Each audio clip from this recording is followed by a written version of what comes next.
Finally रानमेव्यांचं season सुरू झालं आहे आणि कोकणातून मी आणलेत ही कोकमं. यांना काही ठिकाणी रातांबेसुद्धा बोलतात. तर आज मी बनवणार आहे कोकम सरबत. त्यासाठी मी ही कोकमं स्वच्छ धुवून घेते आहे.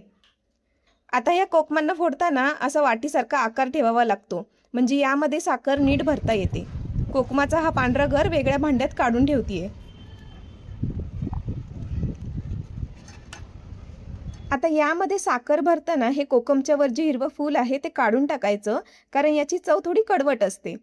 अशा प्रकारे आता ह्या कोकमांच्या वाट्यांमध्ये साखर भरून घ्यायची आहे. ही साखरेनं भरलेली कोकमं मी एका काचेच्या बरणीमध्ये ठेवतीये. आता ही बरणी 2 ते 3 दिवस उन्हामध्ये ठेवून द्यायची. आणि आता 3 दिवसांनी बघा किती मस्त कोकम सरबत तयार झालंय. आता हे सरबत मी गाळून घेतेय. ही जी कोकमाची सालं आहेत ती आहेत गोड कोकमं.